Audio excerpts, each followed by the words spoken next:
Live from the 607, it's the Ocho Duro Parlay Hour, where we're talking movies, TV, comics, and more. Join in the conversation on our social media with the hashtag ODPH, because here we go.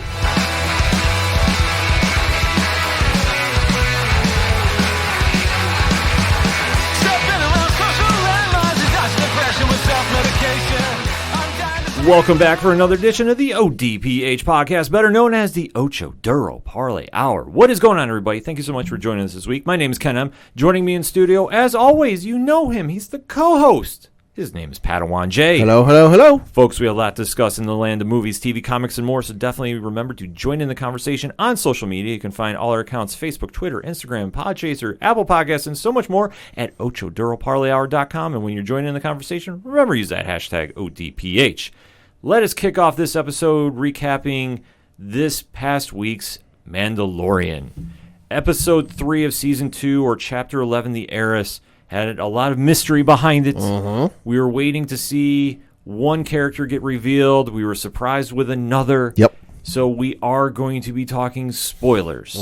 You have been fair warned. So pause the episode if you don't want to get spoiled. I don't want to hear about it like, oh, you guys were talking about it. I didn't know about it. We're telling you right now, pause the episode because we are going to deep dive into it in 3, 2, 1.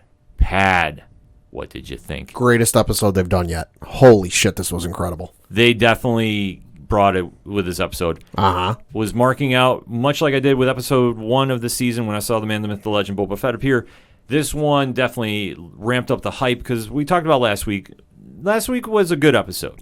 Not great. It was good. Yeah. I mean, a little more horror aspect to it, but nothing really to say, okay, wow, like, oh my God, this person's here and I recognize this one. No, we didn't have that with this this past week's episode, or the last week's episode, but this past week's, oh, hell yeah, we did.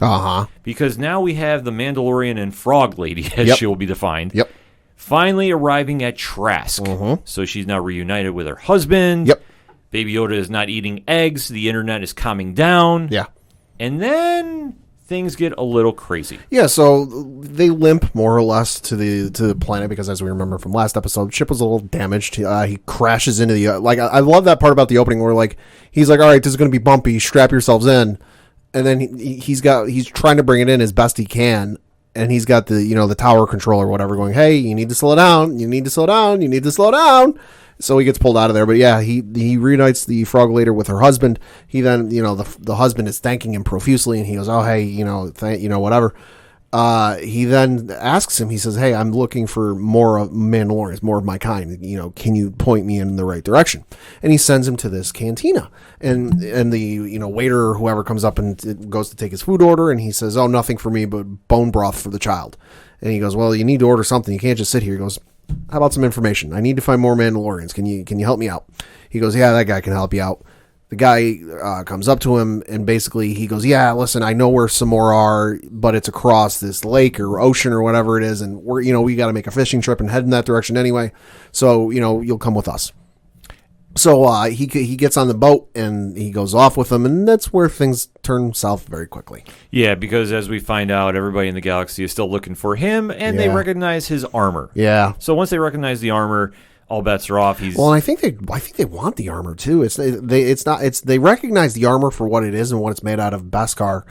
But I think, because I missed it the first time I watched the episode, but the second time I rewatched it, one of the crewmen made a comment about the price Beskar would fetch on the black market, or something. So they may or may not have recognized the kid, but they definitely recognized what his armor was made of and knew what the price it would fetch. Yeah, the focus was basically on him. I mean, not so much Baby Yoda, which was kind of a surprise because obviously everybody is looking for those two.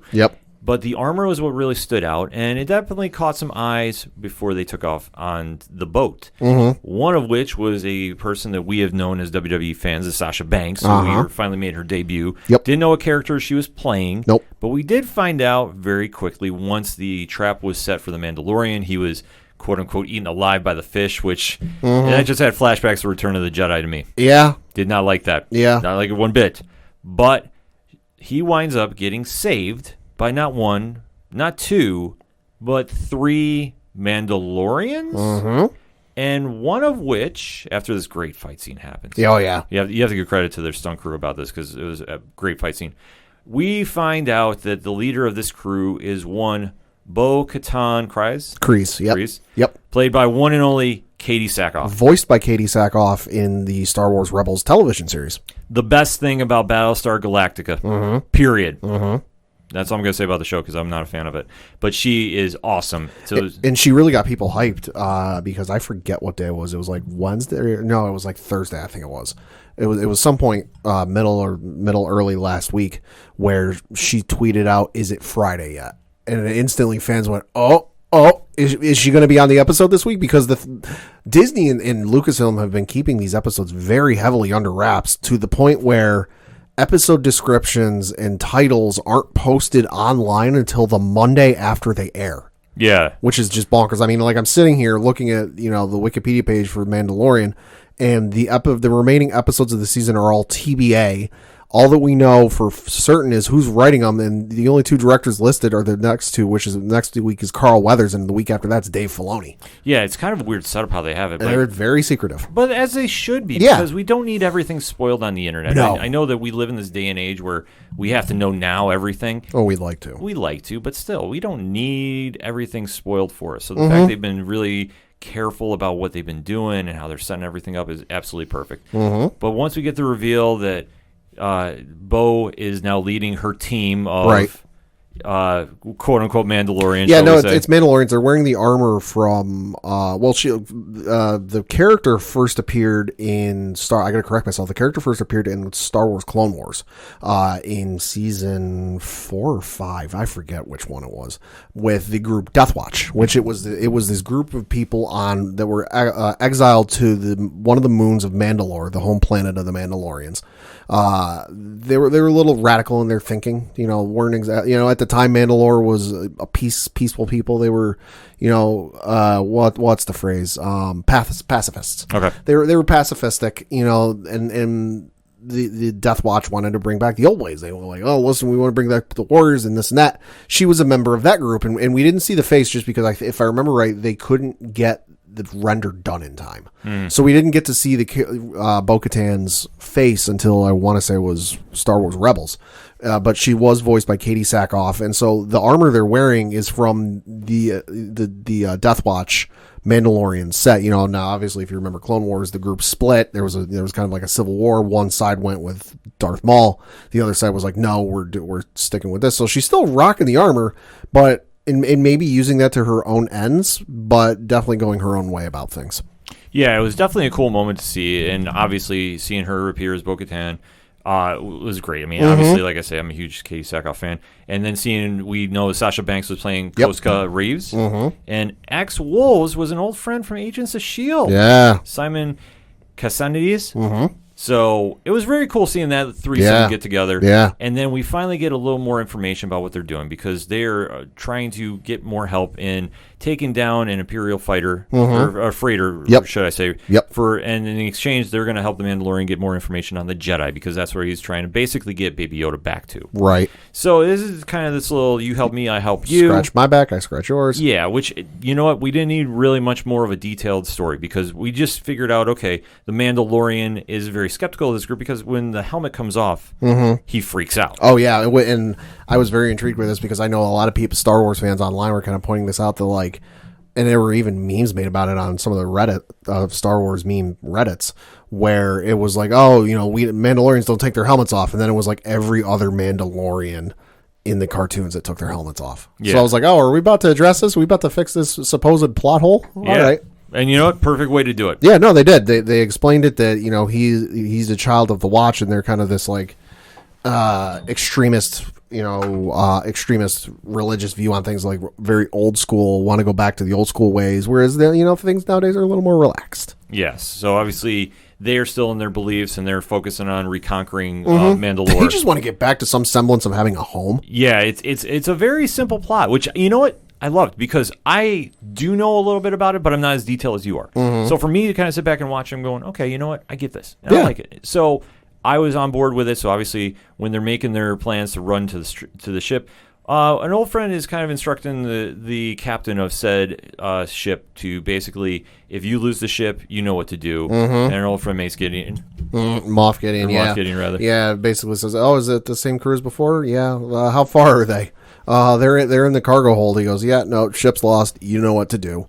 And you could just see the kind of the sweat building on the two pilots' faces. They're like, oh, shit, this can't be good. And they're dead. Yeah, because you see the 4 Mandalorians, wow, that's so weird saying, going through and fighting their way to the front of the ship. Systematically. Yeah. It's insane. It's absolutely amazing. Like I say, the stunt team cannot be complimented. Oh, my God, yeah, no, top notch. Yeah, I mean, they really developed this whole high-stakes heist to a T. Oh, my God, and there's even with, the Mandalorian just joining them for the first time. Obviously, the other 3 are very seasoned in their well-oiled machine. I mean, you see it a lot in other shows and movies where, like, if you got a group of people together, it's like they know each other's thoughts and what they're going to do. But he fit in so seamlessly with this that it was incredible to watch. Yes.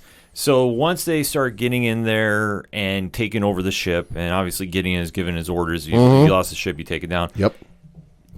Bo-Katan is really trying to save everything, and she is very adamant about trying to find out the whereabouts of the Darksaber. Because last we knew, now before Moff Gideon showed up with it last season, she was the last one we knew that had it. Yes. Was that because in the lineage of it, it was with Pre Vizsla, who we saw one of his descendants or cousins or something in season 1 of The Mandalorian. He showed up in the underground bunker hold. He had it, and then it passed on to Darth Maul, and then it ended up in Rebels where, what was it, Sabine had it for a while, but then she gave it to Bo-Katan to be because whoever rules that rules Mandalore. She was the last one we knew that had it, and that now Rebels takes place right up to when Rogue One starts. So there's a great bit of time where something happened and she doesn't have it anymore. Yeah. I hope we find out what happened. I think we're definitely going to find out about it because obviously, as she's trying to get information from the captain kills himself because he will not betray the Empire, which we've seen time and time again with the Empire. So once the stakes are raised in that aspect, the Mandalorian team does save the ship before crashing. Bo-Katan is very happy that everybody has survived. The mission was a success. Offers the Mandalorian saying to join us, but he says no. Yeah. Which I wasn't super surprised at. No. But the door was left open to revisit this team later, which I loved. Because I think they're definitely going to do it. I think so too. Yeah, maybe not this season, but no. But I feel like the Hornet's Nest it's been nudged. So the Hornets inside are a little pissed off. In this case, Hornets being the Empire. I feel like that Hornet's Nest is going to get knocked off its tree limb at some point and come crashing to the ground. And if you've ever seen that happen, you know what happens next. Yeah, I wouldn't doubt actually going off the reaction of this episode. We're not talking about a Bo-Katan spinoff show. In a small one and done type deal, like a couple episodes. Could be. I'm just saying. I know there's been rumors of an Ahsoka Tano spinoff show. Well, funny you mention her because Bo-Katan tells the Mandalorian, well, if you're not going to come with us, I say you go meet up with Ahsoka Tano. I marked out. Yeah. I'm not going to lie. Oh, I know, Jedi. You go to the city of Caladan, on the planet or the forest planet of Corvus and meet us and meet up with Ahsoka Tano and tell her I sent you. And I'm like, oh my God. Oh my God. Oh my God. Yeah. I don't think it's happening next week, though. No, I think they're going to tease it one more episode. Yeah, because next week, as I mentioned, is directed by Carl Weathers. The week after that, episode 5, which is November 27th, is written and directed by Dave Filoni. Ahsoka's his baby. Yeah. Ahsoka is his project. It's his whole thing that he has done for the better part of his Star Wars tenure. I get the feeling that's when we're going to see her. Yeah, I definitely have to agree because once they part ways, the Mandalorian picks up Baby Yoda from the Frog family. Which I love when he left the Baby Yoda with the family. He goes, behave yourself. You know what I'm talking about. Yeah. Well, it's just a cool play on words. I mean, for as much controversy as that caused. Yeah. They obviously the episodes have been filmed ahead of time, but it was, the whole thing was supposed to be meant in humor. So you have to keep that in mind. Dark humor. Yeah, it's very dark humor, but it's Star Wars. I mean, there is elements of that throughout the entire lineage. Yeah. So anybody that was freaking out about that, it's like, have you ever watched the movies before? Yeah. Just putting that out there. But the Mandalorian and Baby Yoda do get back in the Razor Crest, which God. appears like it was duct taped back together. Holy shit, he should get his money back on that job. He's like, and I love it. It's basically, it looks like it was just duct tape and glue. Oh, yeah. And not even good glue. And he's like, I gave you 1,000 credits and this is the best you could do. And the guy's just like, eh. Yeah, he just brushes it off. So they do take off. There's like fishnet or something on the inside of it. It's like, good God. Oh, yeah, it was the most hodgepodge mess ever. Yeah. Yep. To put it mildly, but it was just a perfect way to end the episode. A lot of high action, a lot of great takeaways. So, final thoughts on the episode, Pat? Great episode. I love what I saw. I cannot wait to see what happens next week, especially since Carl Weathers is directing. Got an interesting tidbit though, because Sasha Banks did a very big interview with Variety, and it touched on a lot of things. Obviously, her run with WWE, but it did get into a little bit of Star Wars. Oh, okay. They asked, "quote: I have to ask you about your role on The Mandalorian. That has gotten to be such a huge deal for you. How did you get on the show?" After paragraph about how she's excited and she couldn't believe it, she goes, quote, "So Jon Favreau came to me because he watched an interview that I did on Hot Ones." That's that YouTube show where they get celebrities and actors eating the chicken wings, right? Eating the chicken wings, they get progressively hotter. So he saw her on that and goes, and he really liked me and got my contact information. Then on FaceTime, he asked me to be part of The Mandalorian. I was like, well, I cannot say no, but I was so incredibly nervous because I didn't know if I was going to be able to do it with the WWE schedule. You know, we used to travel a lot, but they made it work and everything happened, and it was such an incredible episode. I still just can't get over how awesome that was. Not only to be part of Star Wars, but one of legit the greatest episodes in the history of television like that. I could watch that all the time. That was such a badass introduction to the world of Star Wars. I'm so thankful I saved Baby Yoda. I cannot get over it. Oh my God. Yeah, it was right on. I mean, nothing wrong there. No. It was very cool to see when she came on there. Definitely fit right in. Yeah. Because, sometimes when you see wrestlers make that crossover, sometimes it works and sometimes it don't. Yeah. And she was flawless in it. So I was super happy about this, and obviously seeing Katie Sackhoff back. Yeah.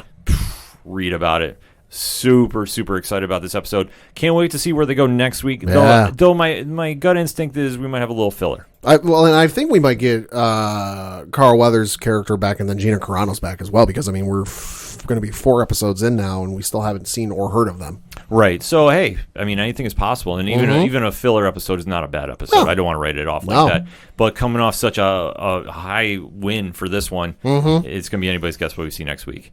Hit us up on that hashtag, though. Hashtag ODPH. What was your thoughts about this past week's Mandalorian episode? Let's have that conversation. We're going to take a quick break. We'll be right back. Do you think you should go to jail if you throw a cookie at your girlfriend? Do you think it's cheating if an athlete fails a doping test, but the twist is only her boyfriend is juicing? Do you think 200 shots is too many to try to stop a robbery? What would you do if your parents burned $30,000 worth of your porn? Have you ever asked yourself this question? What the hell is wrong with Florida? Well, we're the Rum Runnas podcast. We read the clickbait so you don't have to. We click those questionable links that pop up in your feed and let you know you want a new iPhone. Every week, we break down the weirdest and funniest of those articles. Find us on Apple, Google Play, Spotify, Stitcher, Anchor, and just about anywhere you find podcasts. Video versions can be found on YouTube. Just search Rum Runnas. That's RUMRUNNAS. We're also available on Twitter at RumPod and Instagram and Facebook at Rum Runnas. With new episodes dropping every Thursday at 12 p.m. Eastern. While you're there, don't forget to subscribe and leave a rating.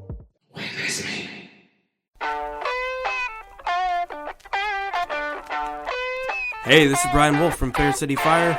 You are listening to ODPH, the greatest podcast in Binghamton. Woo!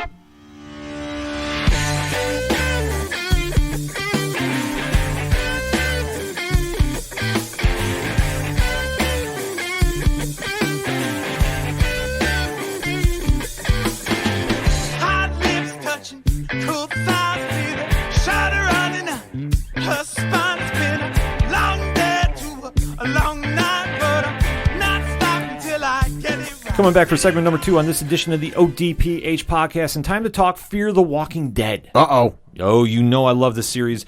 I don't want to say love, actually. That's probably a strong word, but I really enjoy it. I enjoy it. Episode 1 I loved.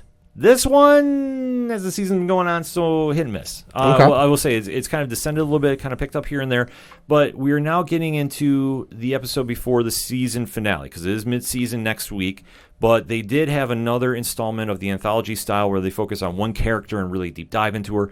or him rather, and we have a little more background about what is going on with the character of June, played by Jenna Elfman. So I'm going to be talking spoilers about Episode 6, Bury Her Next to Jasper's Legs. So if you haven't seen it yet and you want to, I'm telling you right now, pause the episode because I'm going to start deep diving into it in 3, 2, 1.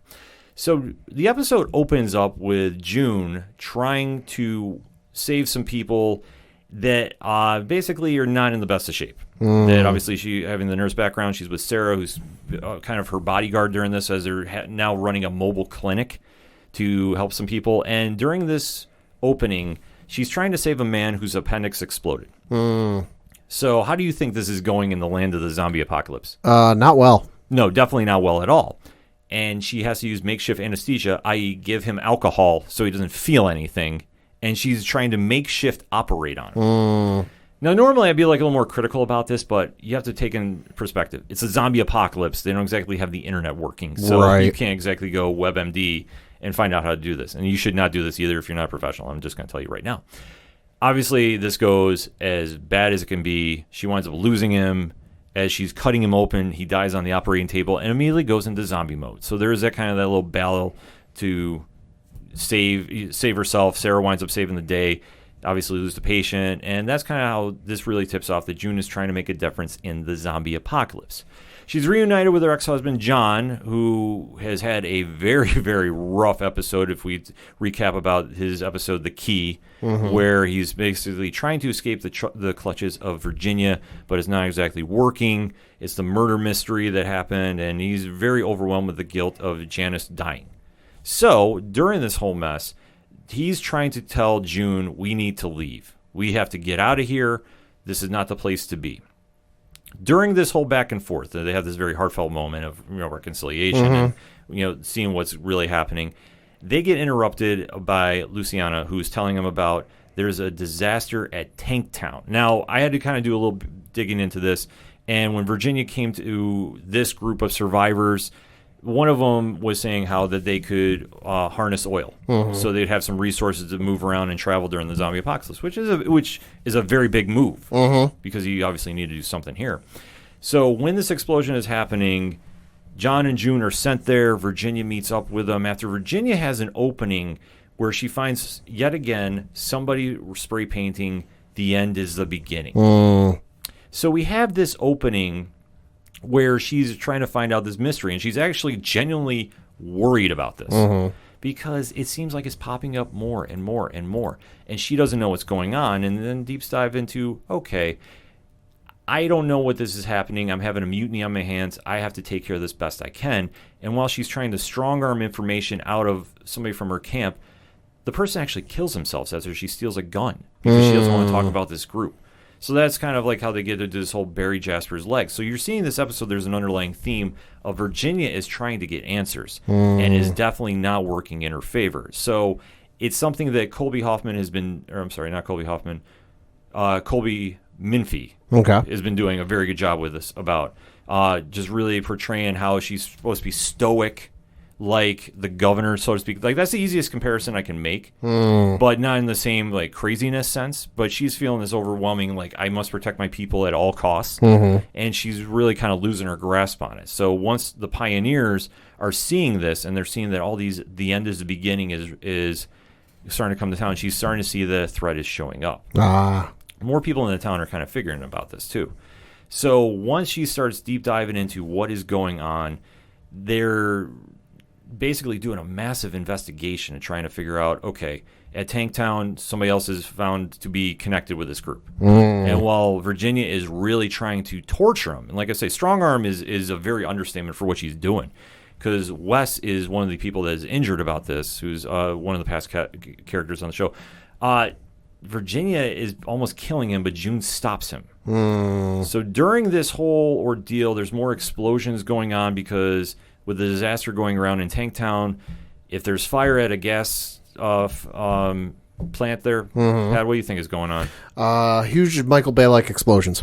Yes, but on a smaller version because it's AMC. Yeah, that's true. Yeah, they don't got Michael Bay budgets. But it is going on. They are seeing that there are some zombies showing up.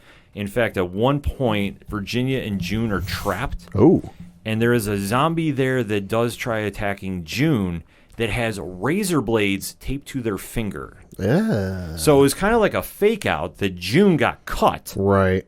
Because once you see the zombie's hands, because I thought she got scratched and she's bleeding, it's like, oh crap, something's going on. Mm-hmm. It turns out there was razor blades. But a few minutes later, Virginia is fighting off one and she gets her hand bitten. So this is where I don't want to say like I felt this was a letdown in the episode, but how many times through the regular Walking Dead have we seen a character get a scratch or a bite and they cut off a limb? Probably, I think, not super frequently on the show, I feel like, but it happens every now and again. Yeah, like more so. Like it's a recurring Yeah, theme. yeah. And so seeing this happens, I don't know exactly how I felt about this because I was like, do we really need this to happen here? Right. Because obviously it's a spin-off show. I get it. It's different, blah, blah, blah. But I kind of was like, oh, let's see what kind of dynamic is happening here. Because once she's bitten, she's asking June to cut the hand off. And June is hesitating. Because June is seeing the way out. That where John was saying we can leave and run away and escape and we'll never be caught and we can start over. She's almost entertaining the idea of letting Virginia die to do this. So this is where I think the episode had a strong moment because you have the moral complexity happening, which I thought was great. And ultimately, they do this fake out to go to commercial, where they come back and you hear like an axe hit, so you're not sure if June kills her or what happens. But you wake up and you see that the hand is cut off. So June chose to save her because Virginia has now agreed to give her her own hospital. So there is that payoff because she was toying away with the idea of, I want freedom for John and I. But she ultimately went somewhere else with it. And it was kind of a very interesting play that she did because early in the season, or in the episode rather, she was banking on going with them, and they were taking off. So after this happens, Tanktown is no more. I don't want to say a happy ending because let's face it, it's The Walking Dead. There's never a happy ending. There never is. They'll fake you out and make you think you're getting a happy ending, but just kidding. Right. June has this meeting with John, and June says, hey, Virginia's going to let us have a hospital. I can stay here with the group. We can start over. We can do this. And John is saying, you can't trust her as far as you can throw her. She's not trustworthy. She's trying to sell this whole idea about this other group coming in to invade, and she's just trying to protect her people. But it's BS. You need to leave. And June is saying, no, we need to stay. We need to do this. So where they end this episode, and I thought this was a very well-played move, is they're driving in separate cars. So in the mobile hospital, you have June with Wes, you have Sarah, Luciana, and a couple other characters. Like if you really follow the show, you know who they are. Like I said, they haven't been featured much this season. In his own car, John is there. The roads veer off. The hospital goes one way. Okay. He goes the other. Uh-oh. Just drives off. And John basically says, I have to do this on my own. That he just is, I'm escaping now. And I'm getting out before it gets worse. So overall, I have to say, I like this episode. Yeah. I thought there were some great character moments. I didn't like seeing, though, the hand cut off deal again. Because to me, that's already played out. Like, you're doing so well at trying to make yourself stand out away from The Walking Dead. Yeah. Why are we taking a plot hole that they've used recurringly and adding it here? Was it necessary now that she doesn't have a hand? I just didn't really think it added that much to the story. I'm sorry. Like for me, it was just like, okay, I really don't get this because you're now seeing her break down, and obviously Virginia is trying to deal with a lot going on with an invading threat, and where they tease the mid-season finale is her sister Dakota is missing. So the build-up is now finally here. I'm expecting some big things to happen next week. I think that we're going to see that. And I think that this season is definitely... I'm lowering the grade a little bit. Okay. But I still think it's better than what we've seen on The Walking Dead by far. And by far and away, way better than World Beyond. I'm sorry. World Beyond, to me, is like the longest prequel for the Rick Grimes movie. Which is just a weird way to go about it. Oh, it is. No, it just is. And like a lot of stuff on there is too... I'm sorry, it's too telegraphed. That you see stuff happening, they're like to not even do a spoiler. I'm going to keep a spoiler free about this. They're trying to do like a whodunit now, where they're at, and it's so telegraphed that unless they wind up pulling a complete 180 on everybody and making somebody completely unseen, you already know who did it. And it's like, to me, that just feels lazy. I don't know. Like, I'm not the biggest fan of it. I've tried making it through. I haven't been discussing it on here because I'd rather talk about Fear. And Fear has had its moments. This episode, like I say, had some great character moments between John and June. After that, though, you can kind of take it or leave it. It's just they had some big action scenes. I thought it was very inventive, though, with the appendix operation. Yeah. Because you don't really think about that in the zombie apocalypse. No, definitely not. No, and what I thought was also very interesting is the taped razors on the one person's hands. That's just twisted. Yeah, which especially for turning zombie, I don't know if that was beforehand and like that was intended to be. Right. If so, and this group is for real, this whole end is the beginning. It's anybody's guess. And I'm definitely locked in for next week, so definitely hit me up on that hashtag ODPH.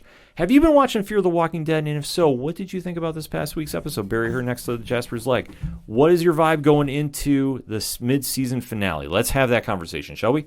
We're going to take a quick break. We'll be right back. Well, hello there. I'm Brian Wayne, host of the Cheers to Comics podcast, and I'm here to bring you the ultimate comic book podcast for readers and lovers and collectors of all levels. Whether you're trying to get caught up on last week's books or you're just looking to check out the latest interview with the latest creator, this is the podcast for you. So, if you're looking for a comic book show that doesn't stray away from the topic and you're looking to get an insight from a true fan and lover of this industry, then tune into the Cheers to Comics podcast 3 times a week as I, Brian Wayne, raise a glass to this wonderful, wonderful industry that is comics. Cheers. This is Rich, the host of the 3 Fat Nerds podcast and co-host of the Horror Zone 607 podcast, and you are listening to our hashtag 607 podcast brothers, the Ocho Duro Parlay Hour. Now kick it back over to Ken Moneybags and the crew.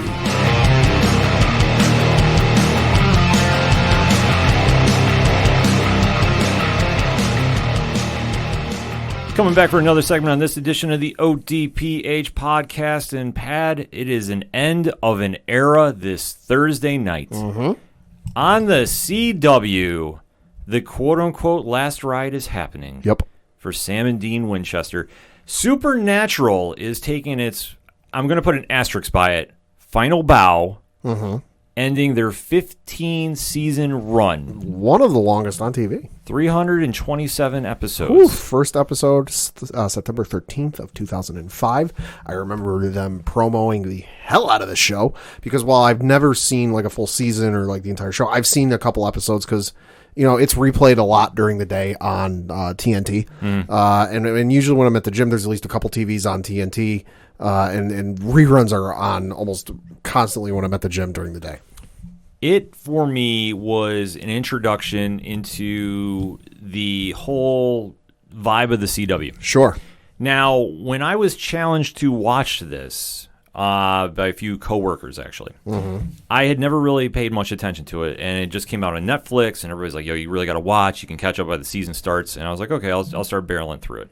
So you get sucked into the land of Sam and Dean Winchester, played by Jared Padalecki and Jensen Ackles, and you immediately get hooked. Like, for what it is about the family of monster hunters, which, like I say, you laugh now, but once you get involved into it and you see how their whole family line is involved in this, and it goes escalating to a war between heaven and hell and just everything in between. Yeah, I mean, just reading the description off IMDb, Sam and Dean Winchester were trained by their father to hunt the creatures of the supernatural. Now, their father has mysteriously disappeared while hunting the demon that killed their mother 22 years ago. It sounds hokey when you just read that. Oh, yeah, it does. Like, when you read that, you're like, what am I watching? But once you tune in, you get really sucked into it. Like I said, for me, I was like, I hammered through the first 3 episodes, and before I knew it, I was watching then season 1. And I will say this, for being that kind of crazy show, they have really taken these characters and gone somewhere with it. Like I say, you had Jeffrey Dean Morgan playing the dad, John Winchester. You had, obviously, the boys, Sam and Dean, Jared Padalecki, Jensen Ackles. You had Misha Collins, who stepped up and really stole the show and actually became a third member of the family, so to speak. Yeah. Castiel. Oh, yeah. You had, obviously, Jim Beaver playing Bobby Singer, who is the father figure to the boys as well. Obviously, when they just had a couple seasons ago, they brought back Mary Winchester, played by Samantha Smith. And you had, obviously, you have good, but you have to have evil. And nobody did it better as Lucifer than Mark Pellegrino.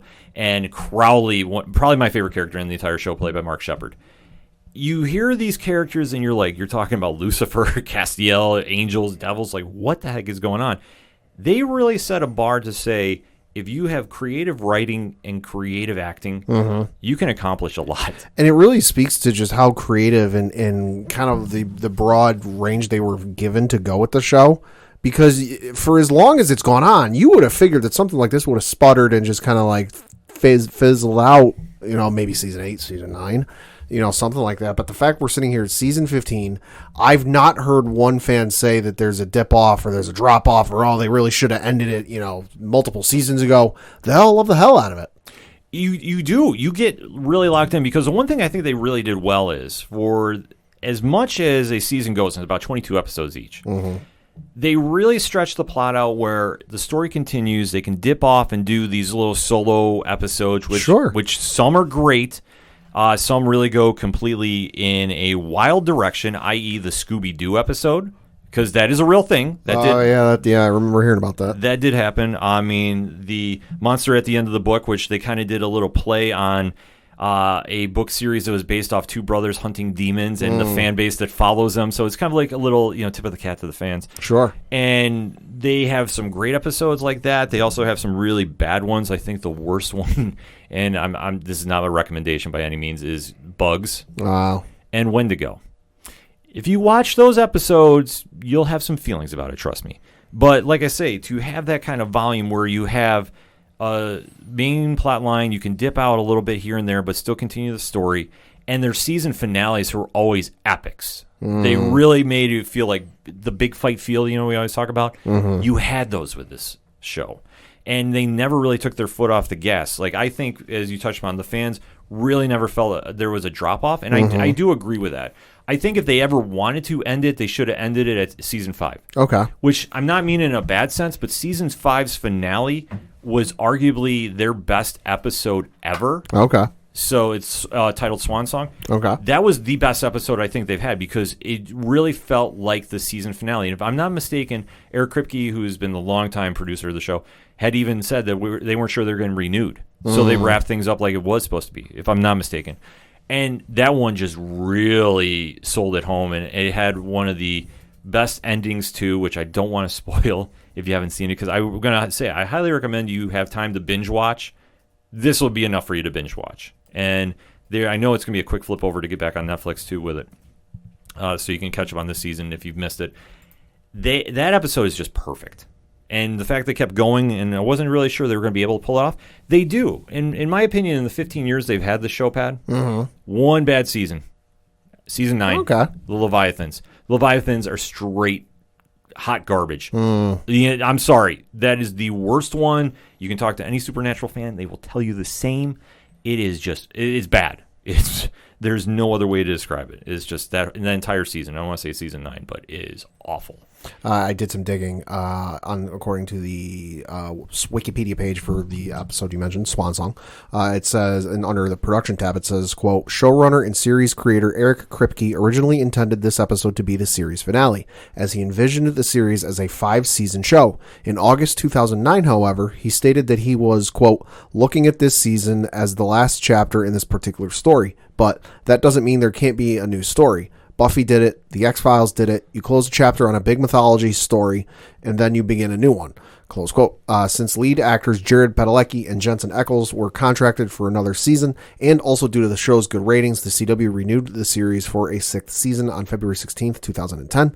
Executive producer Sarah Gembel replaced Kripke as showrunner. So yeah, no, it did appear that at least in his head when he was writing it, that it was going to be the series finale, but then just things changed. Yeah, and that's perfectly fine. Like I say, it ended on that strong of a note. It's like when Agents of S.H.I.E.L.D. was done. Right. And I'm not going to say that season 6 episode or Supernatural was the same as season 6 of Agents of S.H.I.E.L.D. But you could understand why they went on, and obviously they definitely told a good story. A lot of back and forth, though, because they really started getting away from the monster hunting, which the family was known about. Sure. And it started turning into literally a battle between heaven and hell. You had the main characters get killed off so many times.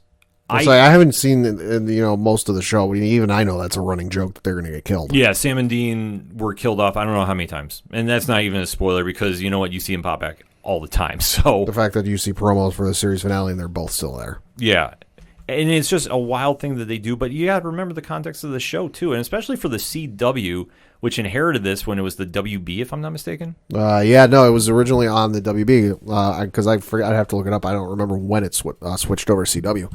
But no, yeah, this show's like the last holdout from the WB television channel era. Yeah, it's so wild to think that they've made it this far.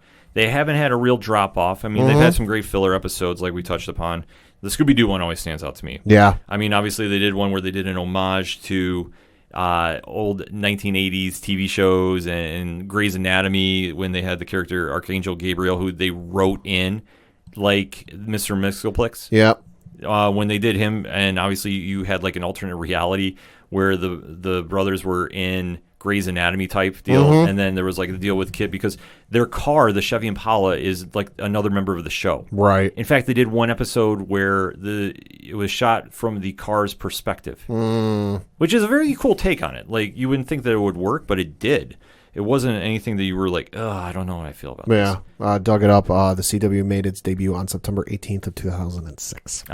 So it is a holdover. Yeah, no, it is. Yeah, it's because the show premiered in 2005, so it's literally the last thing left over from the old WB. Yeah, how crazy! Like I'm still blown away by that. That's just like the take home for me for this is that you had a show that was the forefront of the CW is now ending.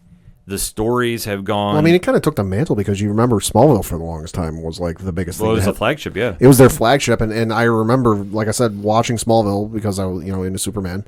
Wasn't necessarily into the whole premise of monster hunters and vampires and all that kind of stuff. So like I remember them advertising the hell out of it leading up to when it premiered.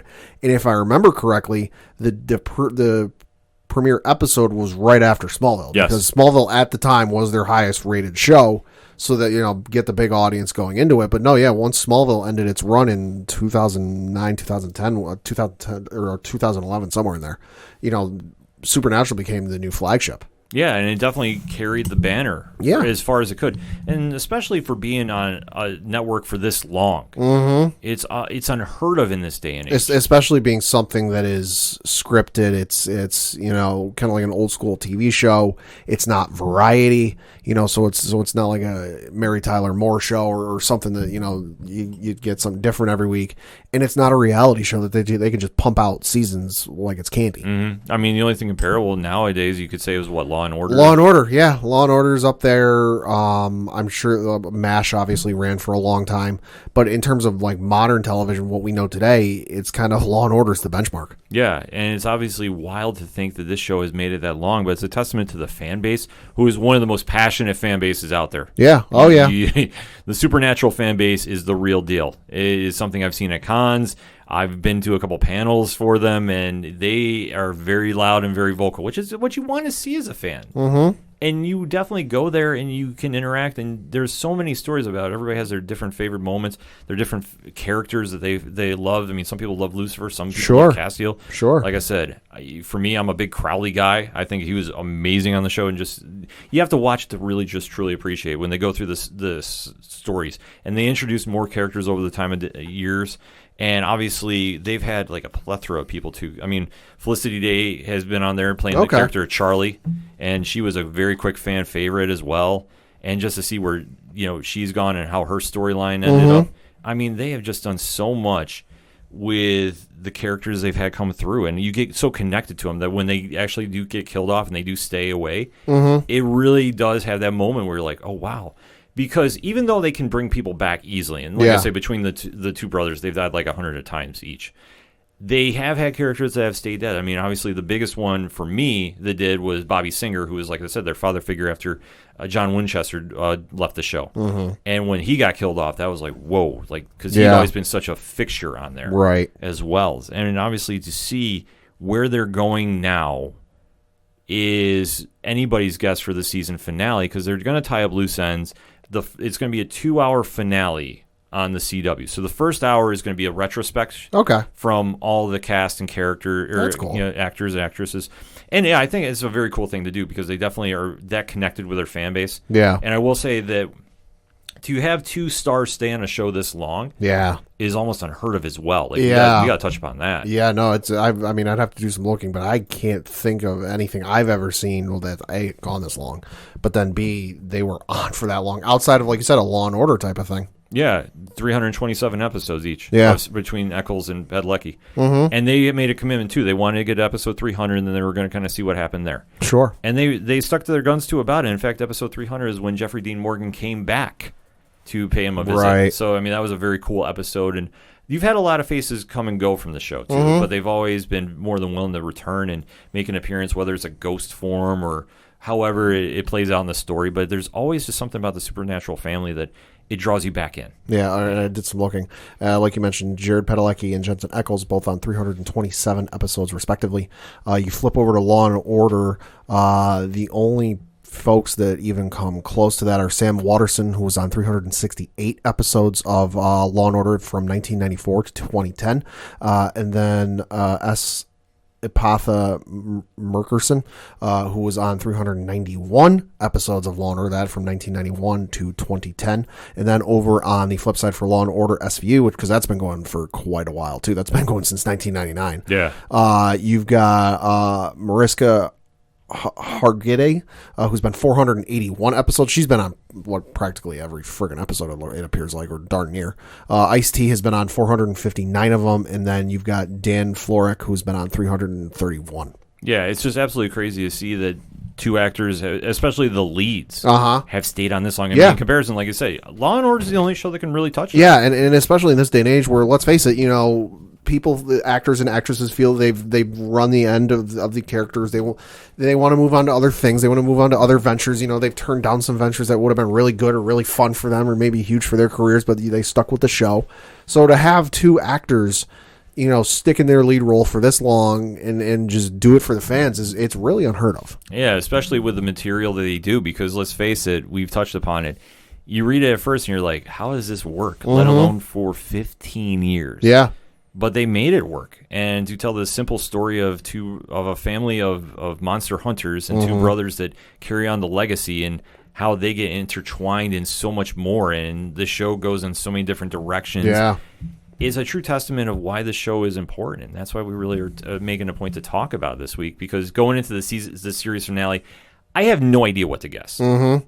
Jensen Ackles has already hinted that they're going to come back in a couple of years. Not on CW, but he said maybe HBO Max or Netflix or something like that. I believe it because CW is 50% owned by CBS and 50% owned by Warner Media, so I could see it. Oh, and definitely would make sense, too, because these guys love playing the characters. But, and it's one of those things that I can totally buy just because, all right, they've been doing it for day in and day out for 15 years. It's like with other show, baseball. Theo Epstein has left the Chicago Cubs, and he said, I'm not taking a job right now because this is going to be the first summer in 30 years that I haven't done anything with baseball. I can understand it for those 2 guys. Like, hey, listen, we've been doing this day in and day out for 15 years. We want to take a break, but that itch is going to come back. Oh, it's definitely going to come back because we know that Padalecki is going to be part of the Walker, Texas Ranger spinoff or reboot that they're doing. I did not even know they were doing that. Yeah, interesting. It's been long rumored, and he was the face connected to it. So okay. I think it's still a go, but obviously COVID is. Can he do a roundhouse kick though? I'm not going to say he can't. I mean, obviously, he's fought Lucifer many times, and he can hold a Colt to his face. So, hey, he does what he does. And I know Jensen Ackles is filming right now season 3 of The Boys. Okay. So I know he's a part of that show for, I don't want to do any spoilers for that, but for however long that is going to happen there. So I know that they're going to be doing some other things and then obviously coming back. But, I mean, the legacy for Supernatural, though, you have to say is taking the material you're given, connecting with a fan base that never gave up, never tuned out. I mean, the ratings have been fairly consistent throughout 15 years. Who else can say that? It's wild to think. Like I say, it's gone in waves. I mean, was it ever Walking Dead level? No. But it has always stayed consistent, and it's always been the flagship of the CW. And no matter what characters you connect with, no matter what episodes you do, whether you like the real funny stuff, like we talked about, the alternate TV show, the alternate Scooby-Doo episode, or the real serious ones where you have a like I said, Bobby Singer's death. You also had Ellen Joe, which abandoned all hope. You see that episode, and you get connected to these characters, even though how minor they are. Yeah. And it still hits you when they get killed, because you know for certain that only Sam and Dean have found a way to survive all this time. Everybody else, you don't. Or maybe it was all just a dream sequence. Oh, if they pull a Newhart on this, I'd be so pissed. There are going to be a lot of pissed off people. No, I think what happens, honestly, is they do a simple case, and they drive off in the Impala. That makes sense. And then they leave it at that, which I don't think would be a cheesy way to end. No. But I think it would make some sense. And they got to play some Kansas, too. If you've never seen the show, Carry On My Wayward Son is like the theme song. And they play it a lot. You hear a lot of Styx. You hear a lot of 70s rock. It's a very cool thing to do when you hear him on the show. Sure. And obviously, I got to give a quick plug out to our good friend Tyler Mack on 30 Nerdy Podcast. He's been doing a spinoff recapping the Supernatural series. Cool. On the road so far. So definitely check that out if you want to get some more Supernatural fix in your podcast player. But hit us up on that hashtag ODPH. Supernatural is coming to an end. Its legacy stands as one of the most memorable shows on TV. For being a show that should have maybe been canceled early, they found a way to make it new and fresh and exciting for 15 years. Mm-hmm. Can your favorite TV show say that? Let's have that conversation, shall we? Hit us up on hashtag ODPH. We'll be right back.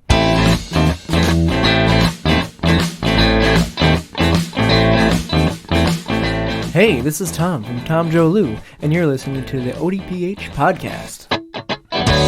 I don't want to know, and I don't even think I can. Coming back for the final segment on this edition of the ODPH podcast. Time to kick off those one-shots, Pad. Got a few things to talk about. First of all, I want to thank Warner Media for listening to the episode last week and partially getting their head out of their ass. Get them, Pad. Because after 174 days, I have to partially stop the count up, but I'm not stopping it. But after 174 days, HBO Max is finally on Amazon Fire TV.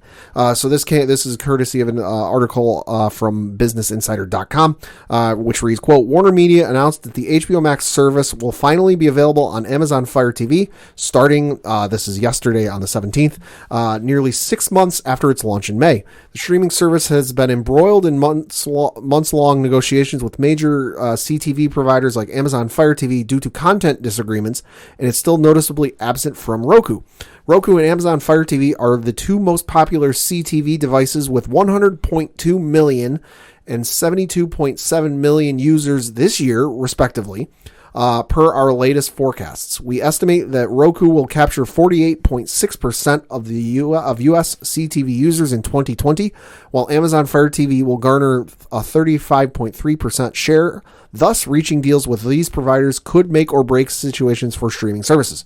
So it's like I said, they're sitting there whining and they're moaning and they're groaning. We don't know what's going on with the subscribers. They're not where we want. Hello, the proof is in the pudding, folks. There you go. Thank you, Warner Media, for listening to the episode and partially getting your head out of your ass. That being said, I still got to keep the count going because it's still not on Roku. And according to Roku's CFO, Steve Loudon, this is according to an article from Deadline, there is no real update, which the article reads, quote, Roku CFO Steve Loudon, in an online appearance Tuesday at an RBC Capital Markets conference, said he didn't have any specific update on the company's discussions with HBO Max, but said, we continue to talk to folks. So he said, quote, we generally don't talk about where we're at in deals, but we continue to talk to folks, and our goal is to have all content on there. Similar to the Peacock situation, we're not always first, but we've got a very good idea of what the market is and how much value we can create. We've got the biggest, most engaged user base in the U.S., and so hopefully we can get a deal done, close quote. Well, they got to get it done. Uh-huh. It's egregious they haven't got it locked in yet. I'm sorry. Yeah. But they should be listening to you, Pat. Pat, you should be going to, say, Warner Brothers. Send me a free year subscription. Check. Yeah, cut me a check. I've been telling you, you're sitting there and you're doing multiple interviews and it's reported on multiple sites that you don't know. You know, the subscribers aren't where you're liking to be. I'm telling you what you need to do. Yeah, it's right there in the plain as day. Right there. Switching over to some other stuff. It was announced by Jeff Keighley, the nominees for this year's Game Awards, which are taking place on December 10th. They'll be live streamed probably on YouTube and Twitch and other stuff. Go to GameAwards.com to keep track of where it's going to be. But the nominees were announced. I won't go through every category, but just some notable ones. Okay. Game of the year, your nominees are from Nintendo, Animal Crossing: New Horizons; from id Software, Doom Eternal; from Square Enix, Final Fantasy VII Remake; from Sucker Punch, Ghost of Tsushima; from Supergiant Games, Hades; and from Naughty Dog, The Last of Us Part 2. Christ almighty, that's going to be a tough category because those are all fantastic games. That is a very tough one. Oh my God. I'm going to go with Ghost. Yeah. To be honest with you. Yeah, it's going to be Ghost or Last of Us, just because I haven't been able to play Last of Us 2. I haven't had time. But I know everyone's reaction is like they get to the end and everyone is in tears. I have heard that from a friend of the show there, Alaska. Kira there was talking about it. Yeah. And she was mentioned, she's like, very polarizing opinions about that ending. Yeah, and I know some people are going to be sitting here going, wait a minute, why is Among Us not nominated for Game of the Year? Listen, it's a great game. Came out in 2018, so it's not eligible. Next up in the Best Game Direction, you have Final Fantasy VII Remake, Ghost of Tsushima, Hades, Half-Life Alyx, and then The Last of Us Part 2. For Best Narrative, you have 13 Sentinels, Aegis Rim, Final Fantasy VII Remake, Ghosts of Tsushima, Hades, and The Last of Us Part 2. For Best Art Direction, you have Final Fantasy VII Remake, Ghost of Tsushima, Hades, Ori and the Will of the Wisps, and then The Last of Us Part 2. And then last one I want to mention, Best Performance, because Christ almighty, this is, again, another one that it's like Murderer's Row, figuring out who's going to win this one. You have Ashley Johnson, who played Ellie in The Last of Us Part 2. Laura Bailey, who played Abby in The Last of Us Part 2. Daisuke Tsuji, who played Jin in Ghost of Tsushima. Logan Cunningham, who played Hades in Hades. And then Najee Jeterm, who played Miles Morales in Marvel's Spider-Man Miles Morales. That is another category which, good luck. I think they will give it to Last of Us. Could be. I could see one of the two actresses. Could be. Now, we should know, like we said, the awards ceremony does take place on December 10th. It'll be live streamed. It is a fan vote. This isn't like some back room like the Oscars or the Golden Globes where it's, it's a fan vote, So the voting is currently up. If you go to thegameawards.com/nominees, you can go through and you can vote on who you want to win. So definitely check that out. I know I will be tuning in just because Game Awards are real fun. It's kind of a loose atmosphere. A couple of years ago, you had the voice actor who plays Kratos, and then the boy who plays his son from the God of War 4, I think is what it is. Yeah. They went out to give an award on stage, and if you look up the clip on YouTube, I can't do it justice. It's so damn funny. So they announce the nominees for whatever award they were giving out, and then the guy who voices Kratos goes, and the award goes to, and there's a long pause, and there's a long pause, and there's a long pause, because the kid's got the envelope, and he just pauses, and he just looks and he goes, read it, boy. Yeah. And the audience went nuts. There's trailers debuted, so it's definitely something to check out if you are a fan of all things video games. It's definitely something to check out. I mean, obviously, award shows are kind of a weird thing to me, but I think for video games, it's like you want to go there, you want to have fun. Like, they are serious, sure. I mean, they know what they're to do, but it's basically fan service for the fans, so tune in and check it out. Yeah. Also in video game news, I got to check this out when I get the chance. It came out yesterday as we record. We got the new DLC for Dragon Ball Z Kakarot. This is A New Power Awakens Episode 2. This one is basically, if you've seen the Dragon Ball Z film Resurrection F, which is the one where Frieza comes back and they turn Super Saiyan Blue. Okay. Which is what the first one was the Dragon Ball Z Battle of Gods movie, essentially. So everyone figured, all right, well, next one's going to be this. I think they got another one coming, so no real word when that's going to come out, but I do got to check this next DLC out because I'm super excited because Dragon Ball Z Kakarot's a great game.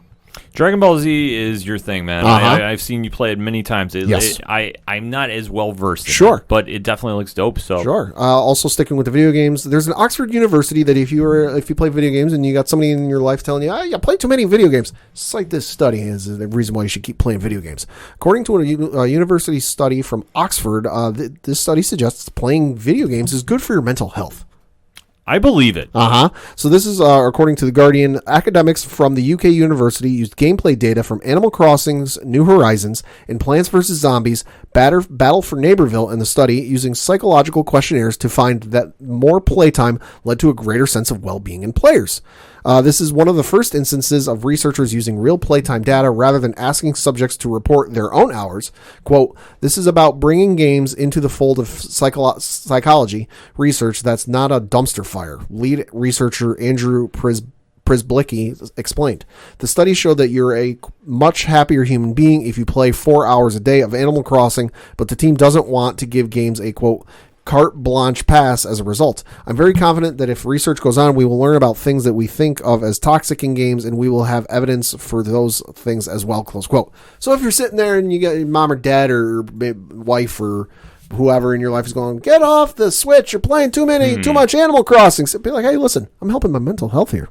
Yeah, this is definitely something that I know I've been doing a lot more lately. Obviously, I've been hooked on Avengers. Right. I've been making a big deal on social media about it, but I've been really getting suckered into it, and I can definitely tell my mood is better. Yeah, and it's definitely one of those things, like, I can attest to this. Like, if you had a rough day at school, work, life, whatever, just go home, pick up something that you don't really got to think about, you don't got to put too much thought into, you can just sit there and play, you'll feel a lot better. Yeah, absolutely. Switching over to some movie news, it was announced last week that we got a surprise casting or somebody joining the Suicide Squad. That being one Sylvester Stallone. Really? Okay. So this is according to, James Gunn himself. He put out a tweet back on the 14th saying, quote, always love working with my friend at The Sly Stallone, and our work today on hashtag The Suicide Squad was no exception. Despite Sly being an iconic movie star, most people still don't have any idea what an amazing actor this guy is. So Sylvester Stallone's going to be in Suicide Squad in some capacity. I hope he's Superman. That'd be incredible. Just make it a really odd throwback. I'm down for it. That would be incredible. Yeah, I don't know what character he could play. I mean, James Gunn has had his whole playbook of everybody in the DCU that he wants for the most part, and Suicide Squad's a real tough one to do because if you do the classic lineup, they already have that pretty much figured out. So I don't know, man. I'm gonna be stumped. So I'll say Superman just to say Superman. Yeah, maybe I don't know. It'll be interesting. I can't wait to see it. Also, sticking with some movie news, this one, no surprise if you've been reading things or paying attention. Chris Pratt was announced that he's joining the cast of Thor: Love and Thunder. Okay, well, no-brainer. No-brainer. He is, of course, Star-Lord in the Guardians of the Galaxy, but this makes sense if you remember the end of Avengers Endgame, because it's been a few years. Thor was last seen on the Guardians ship going into space, so presumably part or most of this movie could be the Asgardians of the Galaxy. We'll see. Sticking with the Guardians of the Galaxy theme, though, the script is done according to James Gunn. Somebody asked him back on the last week on the 9th of November, quote, have you started on GOTC, Guardians of the Galaxy 3 yet? Any kind of planning going on, or is it all Peacemaker for now? He quote tweeted this and said, script is written and most of the production heads have been hired. Okay. This man has Dwayne Johnson levels of work commitment. He does not sleep. Hey, you know what? For those two big franchises, everybody's very highly anticipating. I don't really think you have time to sleep, but he's definitely going to want to send that franchise out on a good note for Guardians. Yeah. And then lastly, this one really jumped out to me and a lot of folks my age. This is according to an exclusive from Variety. Darkwing Duck is making a reboot in the works at Disney+. Oh yeah. So this is according to the Variety.com article. Quote, a Darkwing Duck reboot is in early development at Disney+. Variety has learned from sources. No writer is currently attached to the project, but sources say it will be executive produced by Seth Rogen, Evan Goldberg, James Weaver, and Alex McCaddy of Point Grey Productions. McCaddy will oversee the project for the company. Reps for Point Grey did not immediately respond to Variety's request for comment. Disney declined to comment. So, of course, we all remember Darkwing Duck was created by Tad Stones and ran from early part of the 90s, 91, 92. 3 seasons and 91 episodes. Was on Disney Channel, ABC, and was eventually in syndication. Very much a staple of kind of like the 90s afternoon, Saturday morning cartoon lineup, and I cannot wait to see this come back. Everything's coming back that was old that is now new again. So so much good stuff in the 90s is making it come back. Yeah, and I'm not mad about this at all. No. Darkwing Duck was always an entertaining cartoon, so you know what? Bring it on. Everything's coming back. Let's not forget, Animaniacs comes back this week. Oh, God, I cannot wait. Yeah, I was going to mention that for one-shots for mine, but hey, let's go right into it now. So this coming Friday on Hulu, those Animaniacs are back. So, yes, so we have Yakko, Wacko, and Dot returning to go absolutely crazy. We saw the trailer at New York Comic Con doing the Jurassic Park introduction. which was absolutely epic in its own right. It's going to be great, but I really am curious, and I don't mean this in a negative way. I'm really curious how much they're going to be able to get away with, because they got away with a lot in the original run. Well, here's what you got to remember, though, too. They had to answer to censors on Fox. Oh, yeah, that's true. So now you're on Hulu. Now, I'm not saying they're going to go completely... Oh, no. Crazy. No. But I think they're definitely going to push the envelope a little bit. Oh, yeah. Pinky and the Brain are also going to be returning. It's going to be so good. Classic characters of just absolute zaniness. Mm-hmm. So... Can't wait to see it when it pops in on Hulu this week. Yeah. I think that's going to be a fun one. Yeah. And talking about shows debuting too, this Friday, as we were recording, we are having some new Marvel content come to Disney+. That is true. Marvel 616 is debuting. So this is a documentary series that is going to be helmed by a different filmmaker each time, and it's going to be basically showing how Marvel interacts with pop culture and fans, and it's a very cool trailers that we've seen touching upon a lot of different fandoms, from cosplay to just pop culture in general. So this is going to be something that you definitely want to tune in and check out. So it'll be dropping Friday. So if you're going to be watching The Mandalorian, and why wouldn't you? This is going to be something right up the alley too. So definitely stay tuned for that. Like I said, the trailer is out right now. I definitely recommend going to check it, because it looks absolutely amazing. Like I say, they touch upon so much about being a fan with Marvel, and just how Marvel is so grounded with being in New York City too. It's just kind of like that reflection that the MCU is so grounded with its fans, and really trying to connect with them as well. So something worth checking out. Also this week on Disney Plus as well, something that we didn't talk about, it's dropped, but we haven't seen it yet. If I say Star Wars Holiday Special. Oh, yeah. How you feeling, Pad? Hey, which version are we talking? Are we talking the god-fucking-awful original one from the 70s, or are we talking the new one with Lego that looks actually pretty decent? The latter, my friend. Yeah, I will say, if you haven't seen the Star Wars Holiday Special, I dare you to try and watch that goddamn thing. It's on YouTube. You can find it. Oh, yeah. It's fucking awful. And I say that as a diehard Star Wars fan, but no, yeah, the Lego Star Wars special came out yesterday as we record. I haven't seen it yet. I'm excited to see it. I've heard good things about it.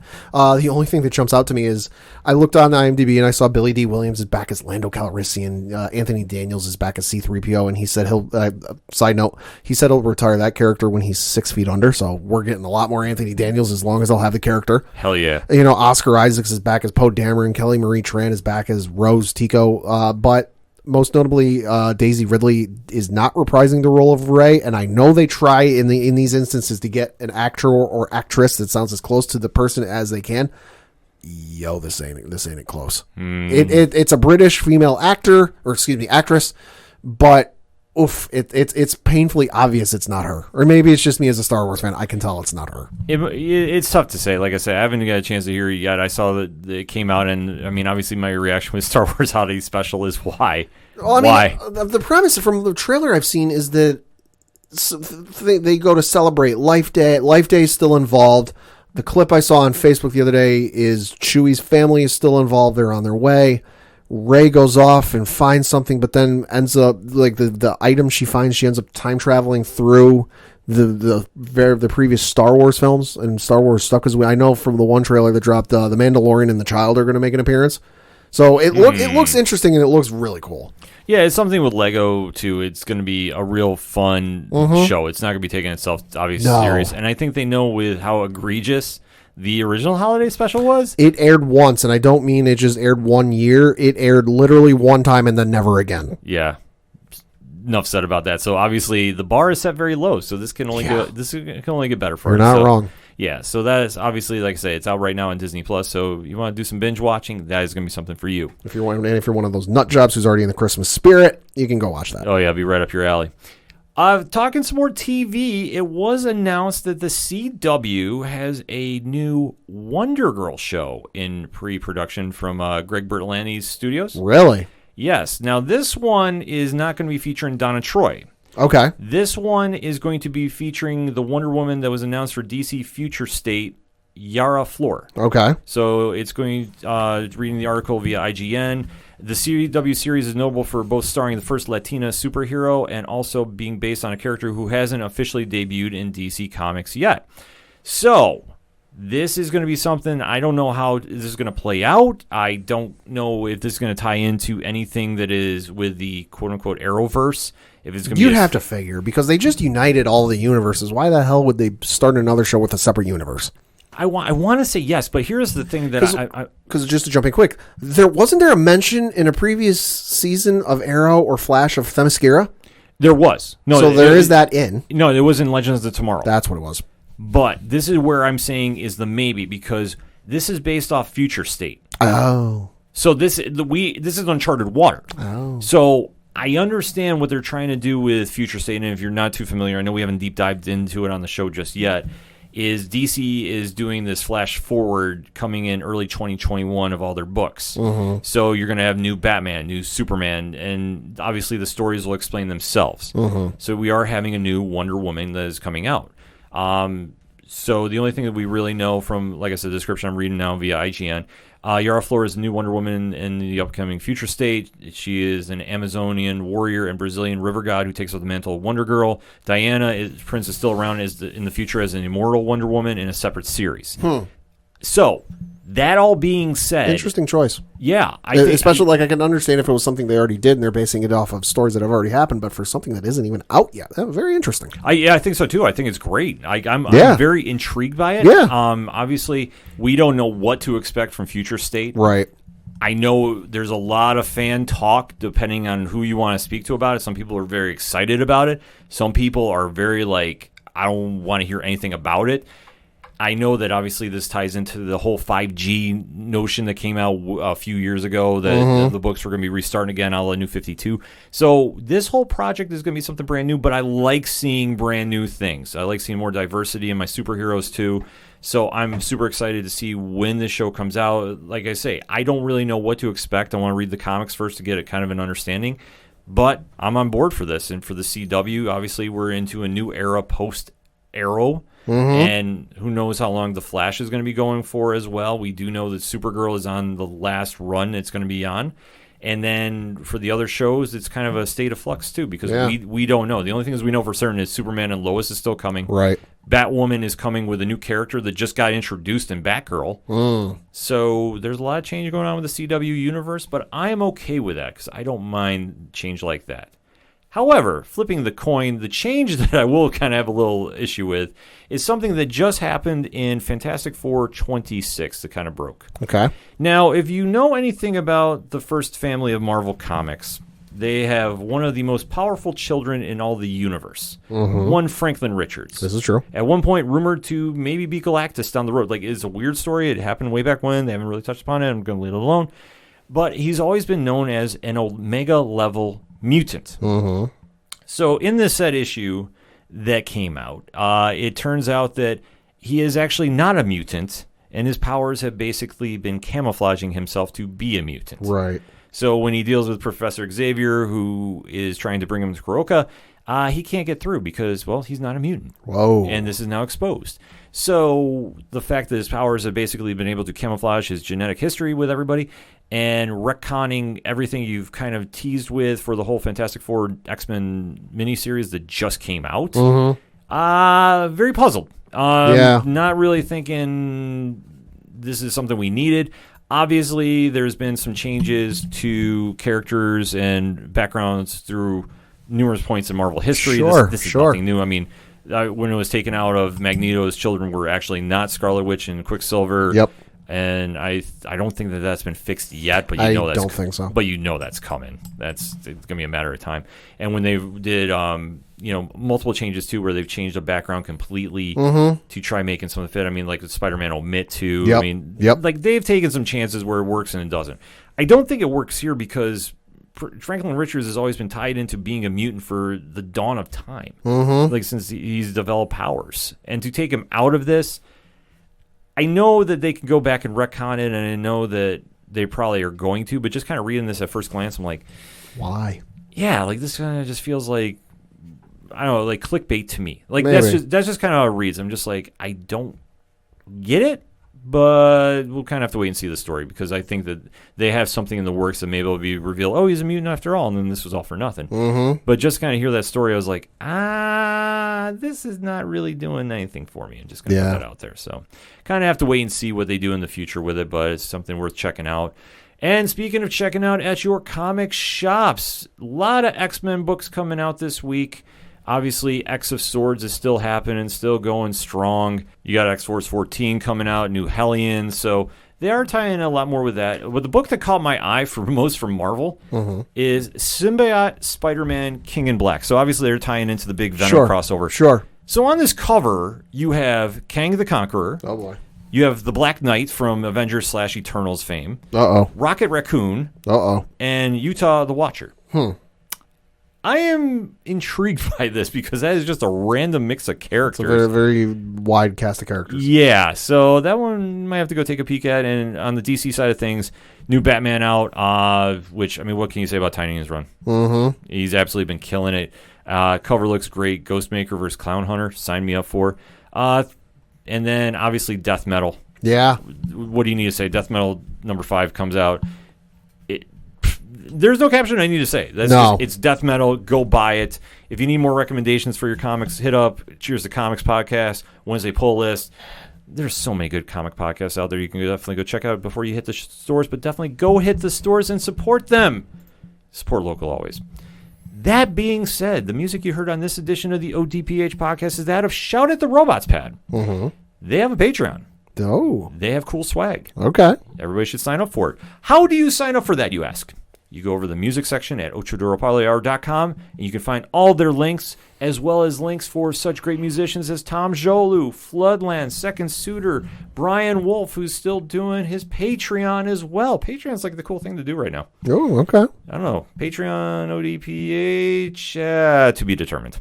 But also on the ODPH website, because if it's going to be anywhere, it'll be there. You can also check out the directory, which has friends of the show. You can also check out organizational links supporting Black Lives Matter. All of the pod groups that we are in via their great Podchaser pages. So definitely go over there. 5-star everything for everybody on Pod Nation, the Legion Independent Podcast, the aPODalypse, Alternate Reality Radio, and 607 Podcast. And you can also find links over to our friends over at 8122 Productions. And check out their Patreon as well, because Patreon's what everybody's doing. All of that and so much more at ochoduroparlayhour.com. That's all I got for this week. So for the one and only Padawan J. 175 days, still no HBO Max app on Roku. Enough said. I'm your host, Ken M. Thank you as always for listening to the ODPH podcast, better known as the Ocho Duro Parlay Hour. See you next time.